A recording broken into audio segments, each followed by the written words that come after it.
오늘 우리가 신명기 8장 7절부터 20절 말씀을 함께 읽었습니다. 좀 길지만 우리가 한 번에 이 말씀을 좀 읽었어요. 그리고 설교의 제목이 찬송하라, 잊지 말고 기억하라, 그리고 그 뒤에 제발 이렇게 해놨습니다. 왜냐하면 오늘 읽은 이 말씀이요, 세 단락이에요. 7절서부터 11절까지가 한 덩어리고요, 12절부터 18절까지가 한 덩어리입니다. 그리고 마지막 19절에서 20절이 한 덩어리예요. 사실은 이 덩어리마다 따로 설교를 할 수도 있지만 한 번에 셋을 같이 붙이는 게 더 의미가 있을 것 같아서 8장 7절부터 20절까지 말씀을 읽었습니다. 오늘 말씀은 또 그 세 덩어리가요, 19절 20절은 아니지만 7절부터 11절까지가 꽤 길죠. 7, 8, 9, 10, 11 5절이에요. 꽤 긴데 이게 한 문장입니다. 히브리어 말로는 한 문장이에요. 꽤 길죠. 여기 또 12절부터 18절까지 12, 13, 14, 15, 16, 17, 18 이건 7절이에요. 꽤 큰 덩어리죠. 이것도 한 문장입니다. 문장이 길어요. 굉장히 깁니다. 지금 이 문장을 우리는 알죠. 신명기 이 설교를 누가 하고 있습니까? 모세가 하고 있어요. 모세가 지금 한 문장을 이렇게 길게 합니다. 이 문장 안에는 계속돼서요, 제 생각에는 딱 시는 아니지만 시처럼 운율이 제가 죄송합니다. 히브리어를 다 확인을 못했어요. 운율이 있어 보이지는 않아요. 하지만 그 아이디어들, 생각들은요, 계속해서 폭탄처럼 나오고 합니다. 예를 들면 이런 거죠. 그냥 그 땅에는 물이 많다라고 그러지 않아요? 그 땅에는 어때요? 산이나 골짜기에 시내와 분천과 샘이 많대요. 얘기하는 방식이 좀 다르죠? 너희가 들어갈 땅에는 물이 충분하다라고 하지 않고요, 네가 들어가는 그 땅에는 산에든지 골짜기에든지 시내와 분천과 샘이 많고 그래요. 그 땅에는 곡식이 많다 그러지 않아요. 밀이 많대요. 밀과 또 보리가 많대요. 그 땅에 과일이 풍성하다 하지 않아요. 포도와 그리고 무화과 나무가, 또 꿀이, 또 석류가, 감람이 충만하다고. 거기에는 지하 자원이 많다 그렇지 않아요. 거기에는 뭐라고 얘기합니까? 땅에 보면 돌이 철이고 산에서는 동을 캔대요. 철과 동이 있다고 하나씩 구체적으로, 그리고 한 문장에 몽땅 다 담아서 말합니다. 우리식으로 말하면 약간 좀 랩 같을 것 같아요. 아마 이 사람들이 여기 이 모압 광야에서 이 설교를 들을 때 우리 모세 선생님이 랩을 하시나? 문장이 끝나지 않아요. 그죠? 산골짜기와 시내는 시내와 분천 산이 있고 뭐가 있고 랩 같나요? 무슨 어쨌든 그렇습니다. 지금 그렇게 큰 덩어리를 말하고 있어요. 그러니 이건 뭔가 특별한 이야기를 지금 합니다. 뭔가 격정을 지금 쏟아내고 있어요. 사람들 마음에 새기려는 아름다운 묘사들과, 그리고 계속해서 반복되는 이야기들, 숨도 멈추지 않고 그 이야기들을 쏟아내면서 이 사람들 마음에 뭔가를 새기려고 합니다. 새기는 첫 번째 7절부터 11절 덩어리는 여러분들이 보는 것처럼 이런 이야기들입니다. 7절부터 11절까지 있는 이야기는 이런 이야기예요. 하나님이 너를 아름다운 땅에 들이신대요. 7절에 그렇게 돼 있죠. 네, 하나님 여호와께서 너로 아름다운 땅에 이르게 하시나니 너 아름다운 땅으로 들어갈 거래요. 그 땅은 아름답습니다. 왜 아름다워요? 거기에는 풍성한 것들이 있습니다. 풍성한 것들이 참 많아요. 그래서 그것들을 너희가 먹어서 배부를 거래요. 너희가 먹어서 배부르고, 그러니 어떻게 합니까? 하나님을, 여호와를 찬송하는 그런 삶이 될 거라는 거죠. 하지만 그때 11절입니다. 잊으면 안 된대요. 여호와를 잊으면 안 된대요. 아주 간단해요. 7절부터 11절은 하나님이 너희들을 아름다운 땅으로 들이실 거다. 그 땅은 풍성한 땅이다. 그 땅에서 너희가 먹고 배부를 거다. 그런데 그 풍성한 땅에서 당연히 찬송하며 하나님을 살아가겠지만 띡 조심하래요. 왜? 거기서 여호와를 잊을까 합니다. 여호와를 잊어버리면 안 된대요. 그러니 너희들 이 말을 잘 들어라 합니다. 오늘 말씀을 보면 7절부터 보면요, 오늘 처음 얘기하시는 게 뭐예요? 먹을 게 충분하답니다. 모자람이 없을 거래요. 광야에서는 굶주렸습니다. 하지만 이제 하나님이 드리는 그 땅에서는 먹을 것에 모자람이 없어요. 시내와 분천과 샘이 있어요. 물이 충분합니다.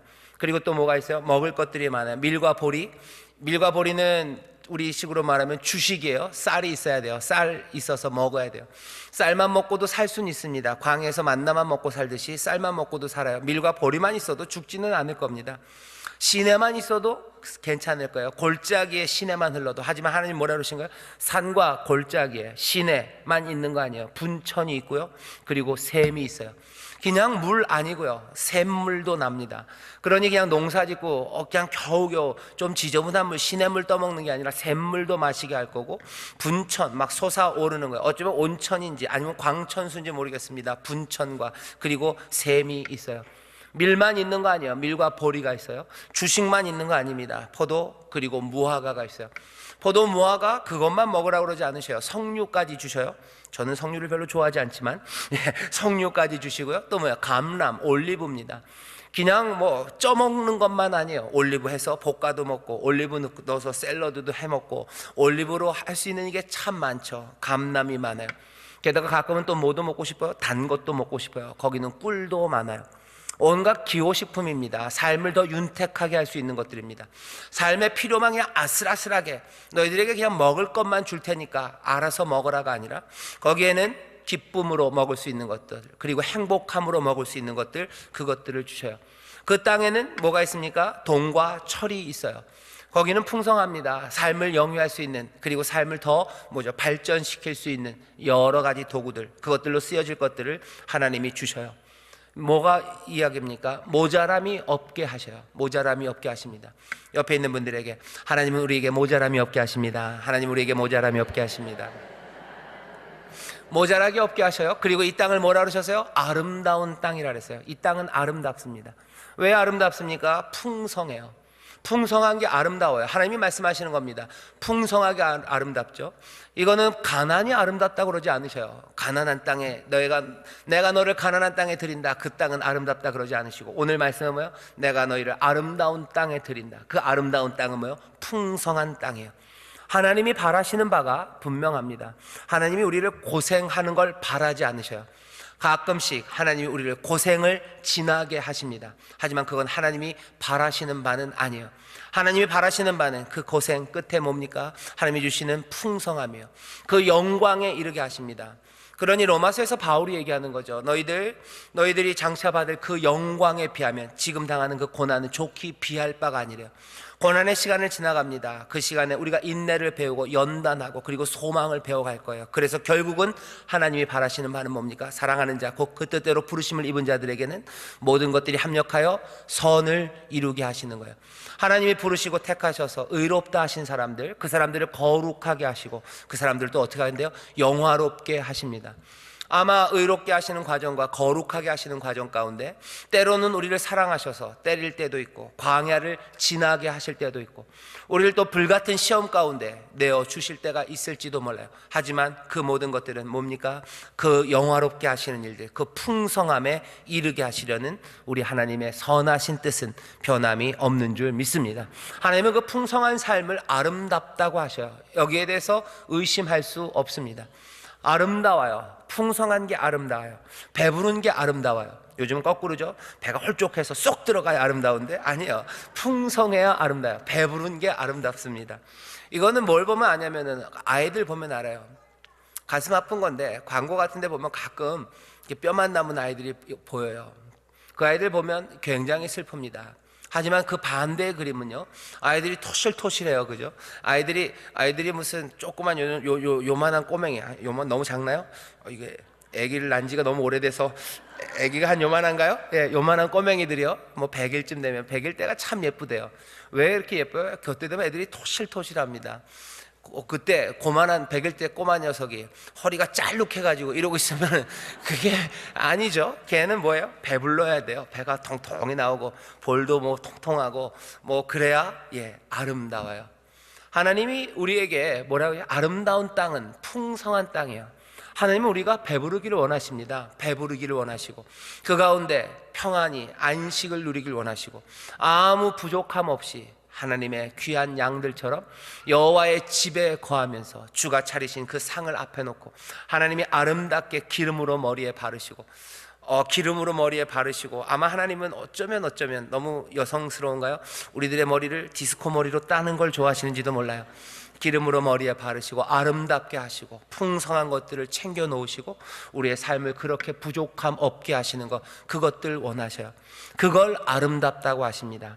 하나님의 아름다운 땅에 이들을 드릴 거예요. 풍성한 곳에 가져다 두실 겁니다. 그래서 이들로 배부르게 하실 거예요.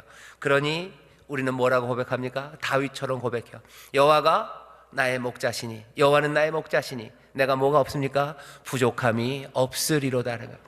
여호와는 나의 목자시니 부족함이 없으리로다. 여호와는 우리를 그렇게 아름다운 곳에 가져다 두십니다.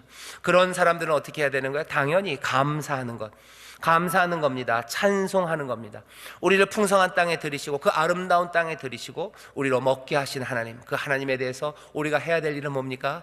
감사하고 찬송하는 일인 줄 믿습니다. 여기 그래서 그렇게 돼 있는 거야. 너희들 그 땅에 들어갈 거다. 10절, 내가 먹어서 배불리고 네 하나님 여호와께서 옥토로 내게 주셨음을 인하여 그를 찬송하리라. 너희들 찬송할 거다. 너희들 찬송할 거다. 하나님이 그렇게 먹이시니 너희들 찬송하고 감사할 거다 얘기합니다. 뭐 번외의 이야기지만 여러분들 식사하기 전에 기도들 하시죠? 식사하고 나서 기도하시는 분들 없으셔요? 먹고는 땡입니까? 유대인들은 그런데요. 유대인들은 뭐 다는 아니겠지만 유대인들은 먹기 전에 기도합니다. 하나님이 음식 주심에 감사해요. 그리고 먹고 나서 기도합니다. 하나님이 나를 배부르게 하셨어요. 그러니 감사하죠. 어떻게 보면 그게 맞습니다. 그죠? 하나님이 먹을 걸 주셨어요. 그러니 감사합니다. 내가 먹고 배불렀어요. 여기 있는 말 그대로입니다. 네가 먹어서 배불리고 네 하나님 여호와께서 옥토로 내게 주셨음을 인하여 그를 찬송할지어다. 다 먹고 나서 배부르게 하신 하나님을 감사해요. 그리고 찬송합니다. 여기 그렇게 하는 게 당연해요. 그런데 여기 모세가 얘기합니다. 그게 당연한데 사람들은 감사와 찬송보다 잊어버리는 게 어쩌면 더 일반적이라는 걸 알아요. 그래서 11절이요. 오늘 7절부터 11절 거기 중간에 마지막 문장입니다. 어쩌면 그리고 오늘 전체의 핵심입니다. 11절 제가 읽겠습니다. 내가 오늘날 내게 명하는 여호와의 명령과 법도와 규례를 지키지 아니하고 내 하나님 여호와를 잊어버리게 되지 않도록 삼갈지어다. 찬송하는 게 당연해. 아마 할 겁니다. 그런데 여호와를 잊어버린다는 이야기를 해요. 잊어버리지 않도록 삼가라, 조심해라 얘기합니다. 왜? 잊어버리는 게 꽤나 우리에게 일상이기 때문입니다. 여호와를 잊어버려요. 여호와를 잊어버린다는 건 여호와라는 그분을 그냥 잊어버리는 거예요. 내가 땅이 보여요. 내 삶에 풍성함이 있습니다. 그리고 잘 먹습니다.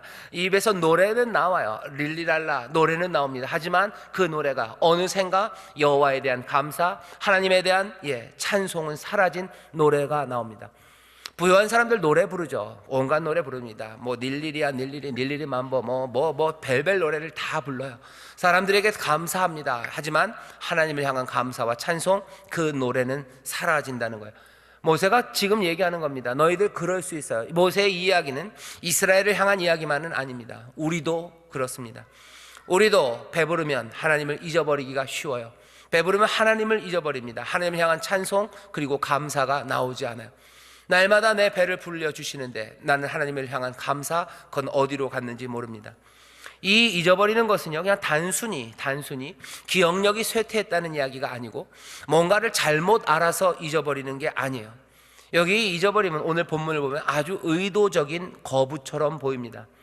어려운 시기, 광야를 지나갔던 그 시기에 하나님을 잊어버려요. 또 뭡니까? 좋은 날들, 우리에게 이 아름다운 땅과 풍성함을 주신 그 축복도 잊어버려요. 그러면서 잊혀지는 분, 여호와는 잊혀져 가는 거죠. 이 사람들이 기억력이 갑자기 나빠진 건가요? 아닙니다. 성경 말씀이 사라져버렸나요? 아닙니다. 이거 의도적으로 보지 않으려는 거예요. 의도적으로 떠나가는 거예요. 적어도 누구에게는 하나님이 보실 때는 그래요. 우리는 아니라고 우길 수 있죠. 하나님, 우리가 어떻게 하나님을 잊었겠습니까? 우리가 교회 다닌 게 얼만데, 내가 배운 게 얼만데 하나님은 언제 잊었겠습니까? 라고 말할지 몰라요. 하지만 하나님은 어떻게 생각하셔요? 잊었나 보다라고 생각하신다는 거예요.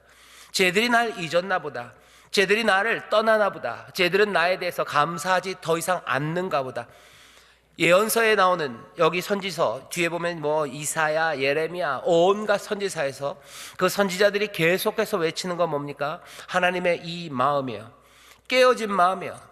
이 백성이 나를 잊었나 보다요. 이 백성이 나를 잊었나 보다. 선지자들이 얘기할 때마다 그 백성들은 뭐라고 그러는지 아십니까? 우리가 언제 잊었냐고.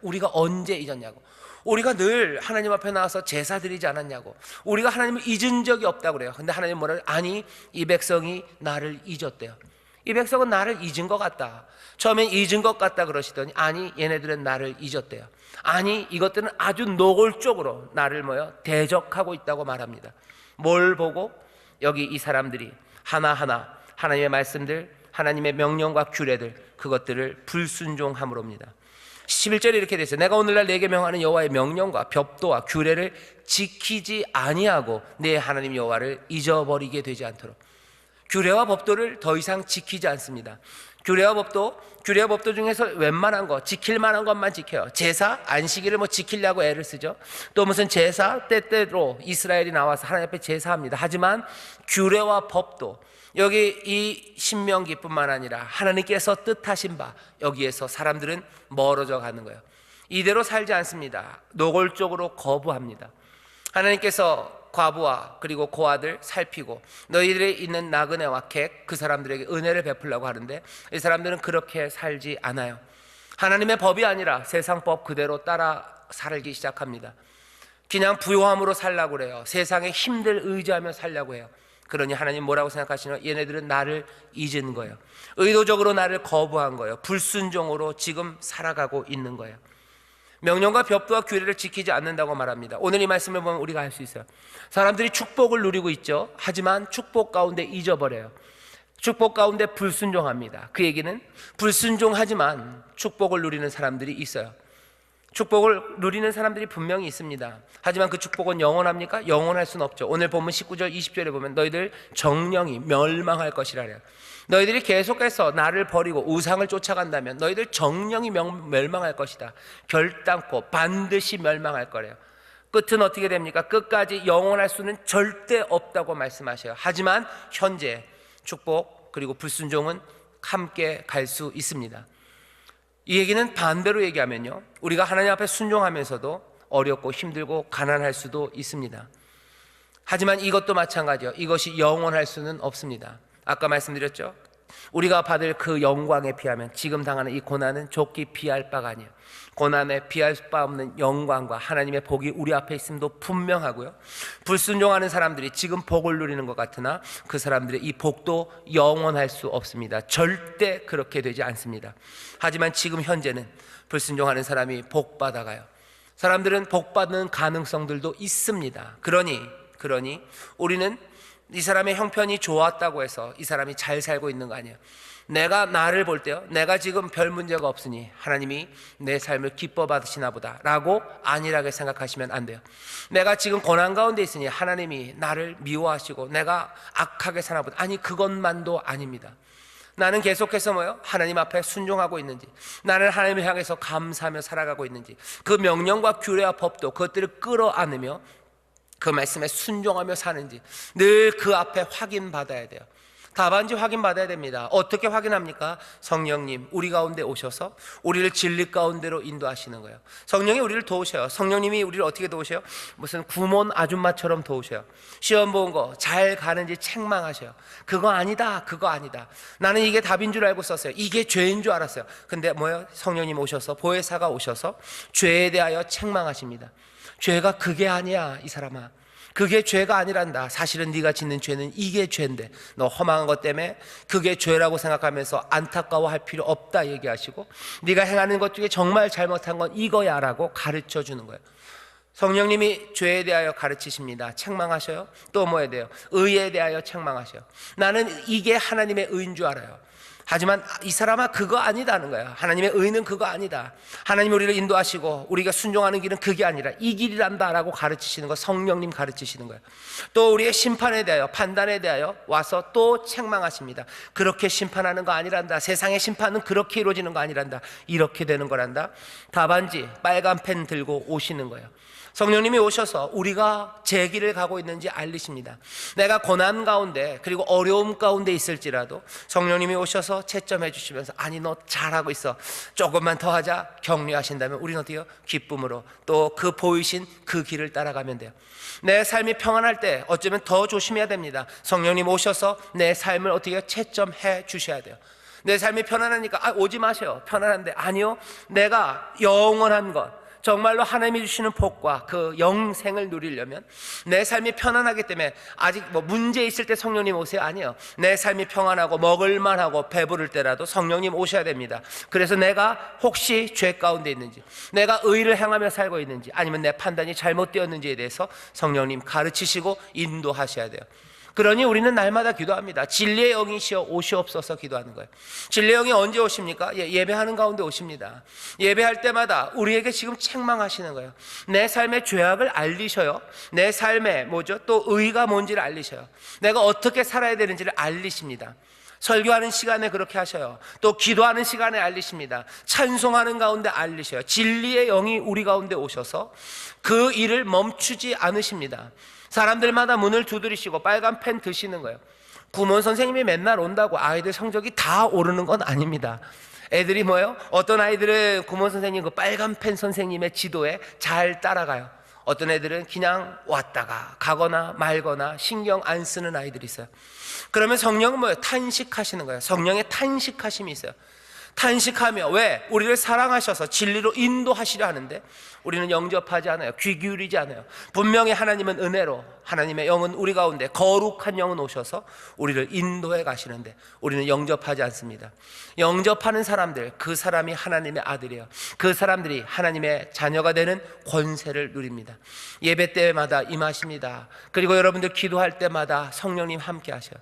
날마다 우리와 함께 하시려고 우리 사랑하는 주님이 우리에게 보내신 성령님이셔요. 보혜사 성령이 너희와 함께 할 거다.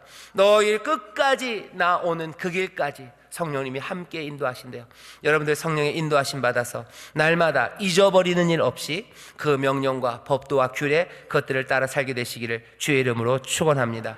잊으면 안 돼요. 잊으면 안 돼요. 누가 도우십니까? 성령님이 도우셔요. 겸손히 그 명령과 규례와 법도, 그것들을 마음에 새기고 그것들을 행하고 또 그것들을 다른 사람들, 내 자녀들에게 가르치도록 누가? 성령이 우리를 도우십니다. 어떻게 잊지 않습니까? 잊어지는 게 법도와 규례를 지키지 않음으로요. 잊지 않고 여호와를 기억하고 찬송하는 길은 다른 거 아닙니다. 그 반대예요. 명령과 규례와 법도를 마음에 새기고 그것들을 순종함으로 여호와를 잊지 않는 거예요. 계속해서 여호와를 찬송하고 주님을 찬송하고 주 안에 거하는 방법이 뭘까? 다시 말씀드립니다. 말씀으로 살아가는 거예요. 순종함으로 우리는 그 사랑 안에 거합니다. 여러분들 여기서 헷갈려 하시면 안 돼요. 그리고 이 일들을 누가 도우셔요? 성령님이 우리를 도우십니다. 모세는 지금 이스라엘 백성에게 얘기하는 거예요. 얘들아, 하나님께서 우리를 아름다운 땅에 들이시고 그 풍성한 삶으로 우리를 먹이실 거다. 하나님을 찬송해라. 그리고 절대 잊지 말아라. 명령과 규례와 법도 그거 버리지 말고 성령의 도우심으로 어떻게 해요? 그 말씀대로 살아가며 여호와를 기억하라고, 그렇게 하나님을 사랑하라고 지금 말씀하고 있는 줄 믿습니다. 이 말씀을 오늘 우리도 듣는 거예요. 여러분들 꿈꾸세요. 하나님이 우리를 아름다운 땅에 들이실 겁니다. 하나님이 우리를 배부르게 하실 거예요. 우리의 입에서는 찬송이 절로 나올 겁니다. 그리고 그때 우리는 여호와를 잊지 않아요. 성령의 도우심 따라 마음을 다하여 성품을 다하여 힘을 다하여 주를 사랑함으로 그 말씀을 하나하나 따라 살아가는 하나님의 의로 하나님의 붙잡힌 바 된 그 백성으로 하나님의 자녀로 살아가는 저와 여러분이 되시기를 주의 이름으로 축원합니다. 우리의 삶은 그렇게 살아갈 겁니다. 근데 여기서 멈추지 않아요. 두 번째 단락은 12절부터 18절까지 한 덩어리입니다. 여기 보면 또 다른 이야기를 하기 시작합니다. 여기도 똑같이 잊지 말라고 경고를 하시고 나서 잊음의 근원에 대해서 얘기하는데 이젠 교만에 대해서 노골적으로 얘기합니다. 교만이에요. 14절에 보면 이렇게 돼 있죠. 14절, 두렵건대 내 마음이 교만하여, 내 마음이 교만하여.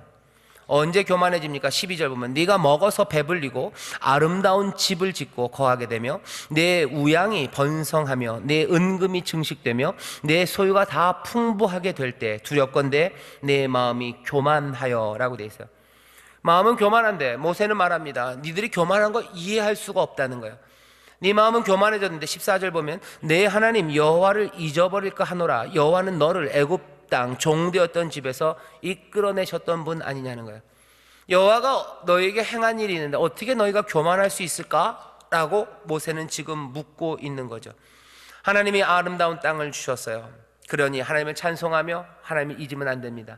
그런데 오늘 여기 뒤에 12절서부터는요 조금 다른 맥락이에요.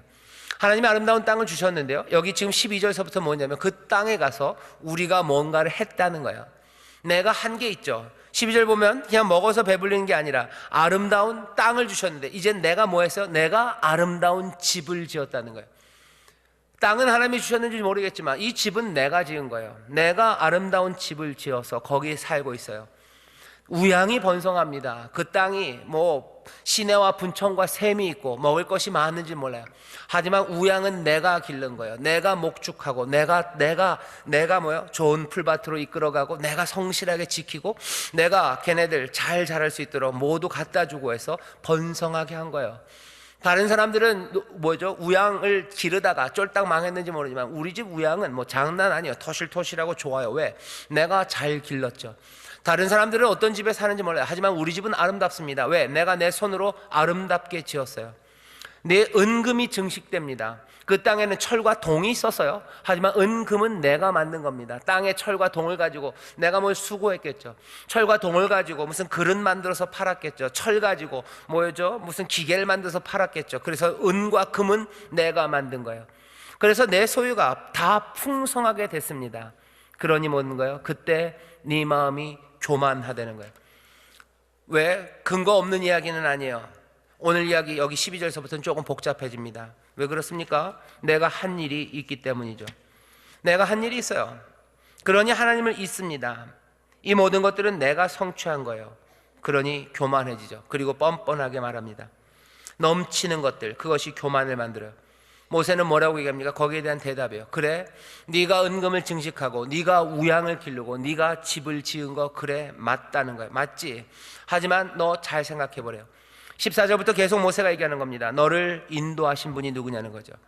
너를 종되었던 집에서 이끌어내신 분. 15절에 너를 인도하신 분, 너를 그 간조한 땅, 뱀과 정갈이 있는 그 간조한 땅을 지나가게 하신 분, 그 험한 땅에서 물을 내신 분, 너의 삶 가운데 먹을 것들을 주신 분, 너를 광야에서 먹이신 분, 그분이 누구냐 물어요. 그리고 결정적으로 한 방을 하는 건 뭡니까? 그리고 좋다, 너희가 그것들을 인정하고 네가 수고한 거 그거 알아줘도 도대체 그 능력은 누가 주었니? 라고 묻습니다. 그 능을 누가 주었니? 18절이죠. 네 하나님 여호와를 기억해라. 게다가 그가 내게 뭘 줘요? 재물을 얻을 능을 주셨음이라 하는 거예요. 그 능력은 네 거니? 라고 묻는 거죠. 자, 땅은 하나님이 주셨으니 좋다는 거죠. 근데 그 땅에서 내가 농사 짓고 내가 해서 아름다운 집을 지었어요. 그러니 이 집은 내 거라는 거예요. 모세가 묻습니다. 그 집을 지을 수 있는 능력은 누가 준 거니? 라고 묻는 겁니다. 그 능력은 누가 준 거니? 네 능력과 힘이 이 불을 만들었다고 자랑하지 말래요. 그 능력과 힘, 그거 어디서 왔다고 생각하느냐고 묻는 겁니다. 땅이 우리 것이 아니듯이 그 힘도 우리 것 아니라고 지금 모세는 우리를 도전하고 있는 거예요. 우리가 생각하는 겁니다. 뭐죠? 내 능력, 내 손, 내 힘으로 만든 건 다 내 것이라고 생각해요. 내가 만든 거죠. 그죠? 내가 만든 거예요. 내 능력이 만든 거예요. 내 힘이 만든 거예요. 내 노력이 만든 거예요. 내 머리가 만든 거예요. 내 성실함이 만든 거예요. 내 기술이 만든 거예요. 그러니 이건 내 것이에요. 내 것이니 뭐요? 내 마음대로 써도 돼요. 내가 이렇게 훌륭해요. 그죠? 그리고 이건 내 소욕을, 내 욕심을, 내 욕망을 채우는데 얼마든지 사용돼도 좋다고 말합니다. 성경은 뭐라고 얘기해요? 교만하구나, 너 뻔뻔하구나. 네가 그 땅을 받았을 뿐만 아니라 그 능력이 누구에게서 온 거냐? 여호와께서 너에게 그 능을 주신 거 아니냐? 하늘은 하나님의 것이라도 땅은 너희에게 하나님이 주셨대요. 하나님이 주신 거 아니냐? 당연히 땅에 속한 모든 것이 하나님의 것이에요. 땅뿐만 아니라 거기에 속한 모든 재능들 다 하나님 것입니다. 그것들을 우리에게, 땅을 우리에게 주신 것 아니냐? 자랑할 게 있나? 묻습니다. 네가 네 것이라고 말할 게 있나? 묻는 겁니다. 성경은 우리의 노력을 칭찬해요. 수고하고 애쓰는 것 칭찬합니다. 수고해서 무언가를 만드는 것 칭찬받을 만해요. 훌륭한 거, 아름다운 거, 남들보다 더 좋은 거 만들었습니까? 칭찬받을 만합니다. 하지만 성경이 얘기하는 건 뭐예요? 하지만 그거 네 것은 아니에요. 네 마음, 적어도 네 마음대로 할 수 있는 거는 아니에요. 왜? 땅도 하나님의 것이고 그 가운데 있는 모든 것들이 하나님의 것인데 하나님이 우리에게 주신 거예요. 그러니 내 노력으로 만들어냈어도 성경은 뭐라고 가르칩니까? 이건 어떻게 쓰여져야 돼? 내 마음대로 쓰여질 수 없습니다. 이건 하나님의 선하신 뜻을 위하여 쓰여져야 돼요. 하나님의 긍휼에 합당하게, 하나님의 의에 합당하게, 그리고 그 의와 하나님의 긍휼이 말하는 모든 사람들에게 선한 것이 되도록 쓰라고 말씀하시는 거예요. 그런데 사람들은 그것들을 잊어버립니다. 왜? 교만한 거예요. 내 것이라고 생각하니까, 내 마음대로 써도 된다고 생각하죠. 성경이 무슨 사적 소유권, 개인의 소유권을 부정하냐? 그러진 않습니다. 네 건 맞아요. 하지만 네 마음대로 쓸 수 있는 건 아니에요. 왜? 그 땅도 그리고 그 능력도 여호와 하나님 너희 아버지가 너희에게 선물로 주신 거예요.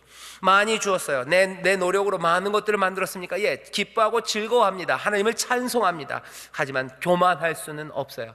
그러니 그것 가지고 내 욕심대로 쓸 수는 없죠. 사람들은 요즘도 그렇게 똑같이 이 사람들처럼 얘기합니다. 내 것이니 내 마음대로 누리고 내 마음대로 이용한다고 말하고 그렇게 사용해요. 그냥 펑펑 써도 된대요. 아무렇게나 써도 된대요. 아무렇게나 그냥 조용히 쓸 뿐만 아니라요, 그것으로 나쁜 짓 해도 된대요.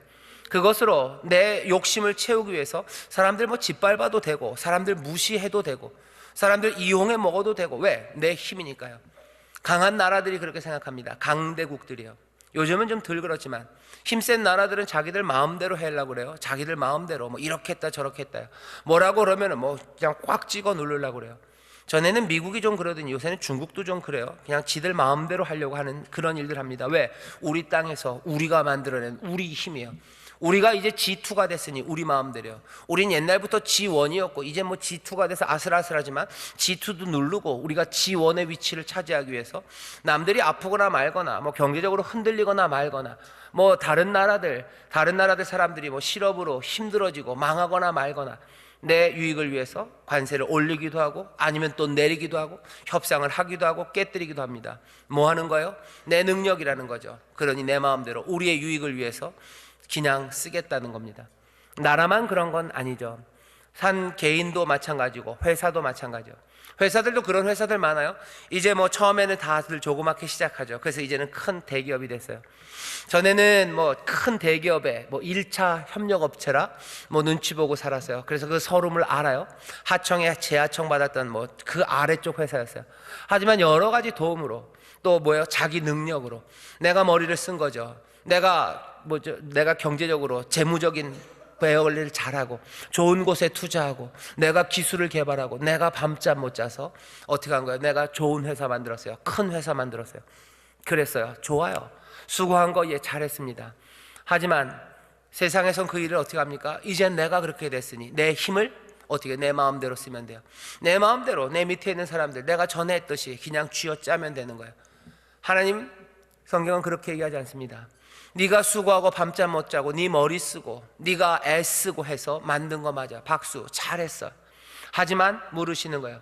그게 네 것이더냐는 거죠. 그게 네 거냐?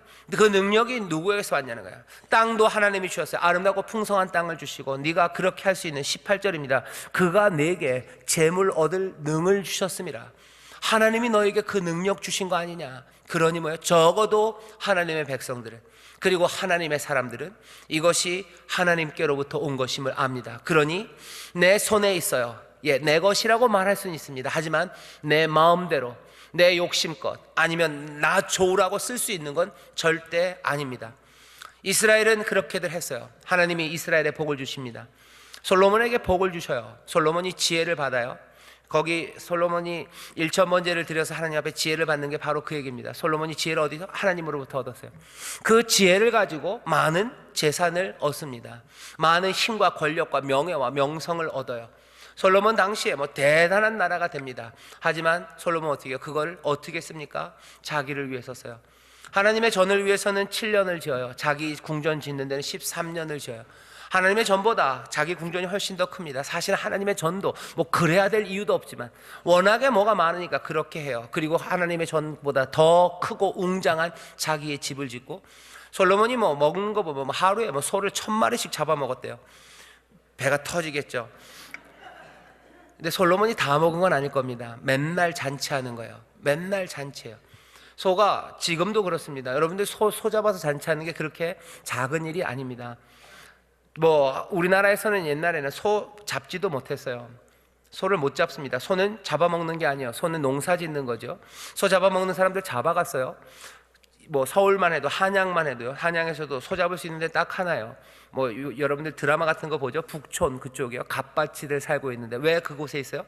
뭐 성균관이 있고, 성균관 무슨 종묘 이런 데서 제사 지낼 때 잡으려고 그 동네에 소가 있는 거예요. 아무나 소 못 잡습니다. 근데 솔로몬은 어떻게 해요? 너무 많아요.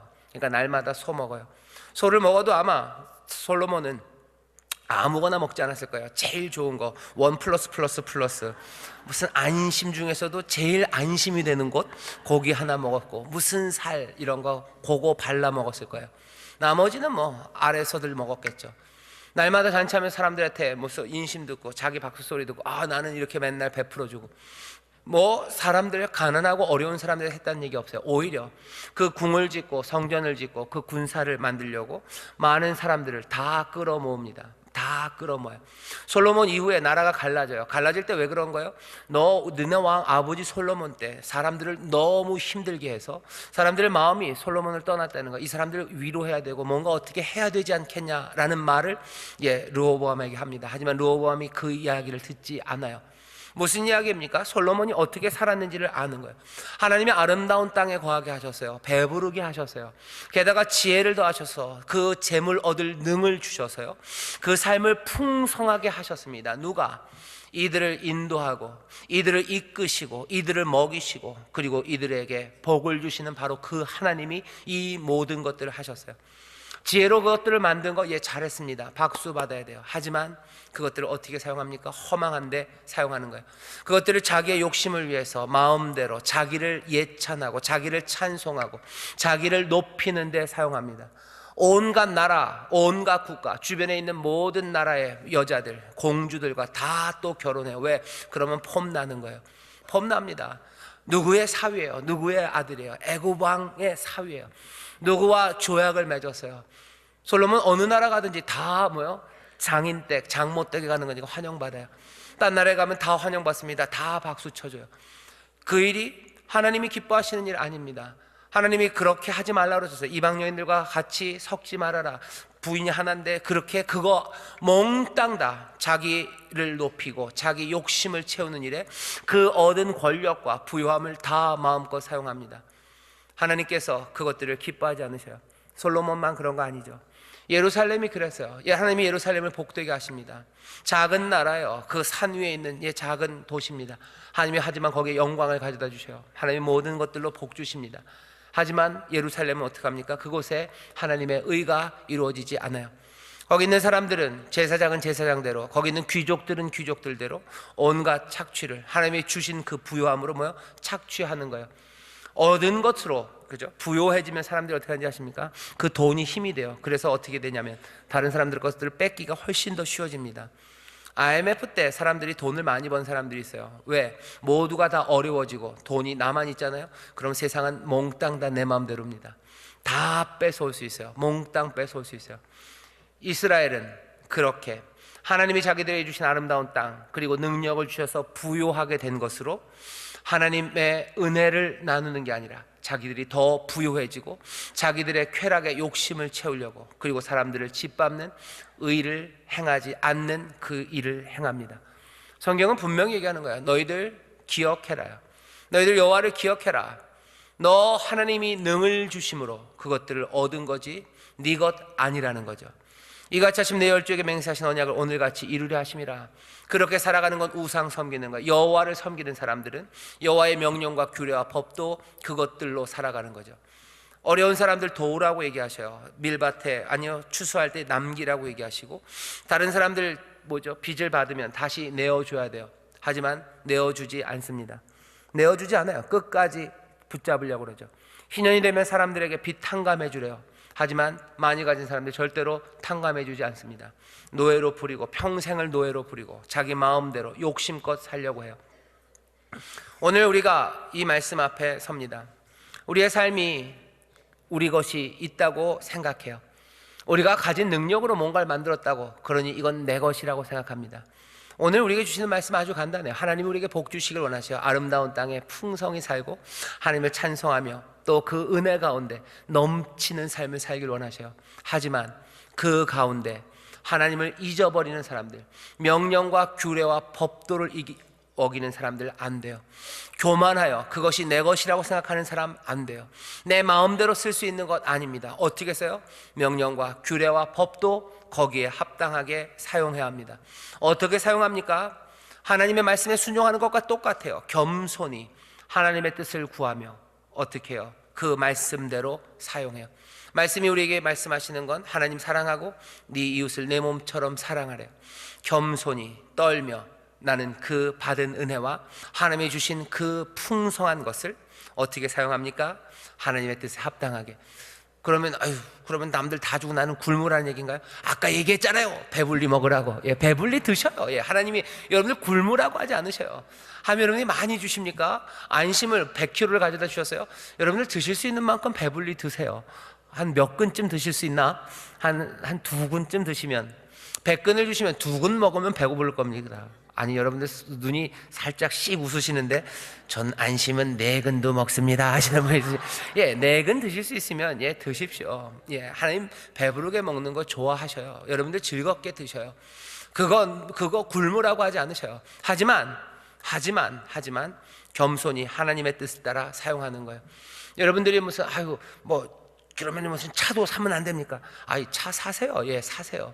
좋은 차 타면 안 돼요. 좋은 차 타세요. 근데 남에게 보이려고 내 욕심으로, 그건 아닙니다. 꼭 필요하면 큰 차가 필요합니까? 그럼 큰 차 타셔요. 괜찮습니다. 하지만 이건 내 것이에요. 내 욕심을 채우기 위해서는 아니에요. 그리고 또 그것들을 겸손히 하나님의 뜻을 구하며 사용하는 겁니다. 율법, 규례, 그리고 그 진리가 우리를 인도하는데요. 성령이 우리를 인도하시는 대로, 예수님이 우리에게 본을 보이시며 우리를 인도하시는 그대로입니다. 바라는 건 그거죠. 이 땅에 살아가면서 하나님이 아름다운 땅을 주셔서 우리를 풍성하게 먹게 하시고, 또 우리에게 재물을 만들 수 있는 능을 또 주셔서 아름다운 집을 짓게 하시고 은금을 증식하게 하시고 우양이 넘쳐나게 하셔요. 그것들 가지고 그 규례와 법도 그 말씀대로 따라 살아가게 하시고 그 가운데서 많은 사람들을 복되게 하시는 것, 이게 가장 아름다운 그림입니다. 하지만 거기에 조금은 죄와 허물 때문에 어긋나는 일들이 생길 수 있어요. 내 잘못 아니면 다른 사람들의 잘못 때문에 때로는 우리의 무화과 나무에 열매가 없을 때가 있어요. 우리의 송아지가 없고 양떼가 없을 때가 있어요. 하지만 그때도 우리는 즐거워합니다. 그때도 우리는 감사하며 구원의 하나님을 찬송하며 살아가요. 하나님은 우리를 그렇게 살아가게 하시고 또 그렇게 겸손하게 주의 말씀을 따르는 이들에게 복을 가져다 주시는 줄 믿습니다. 그런데 그 길을 어긋나면 마지막으로 붙이는 거죠. 모세가 제발입니다.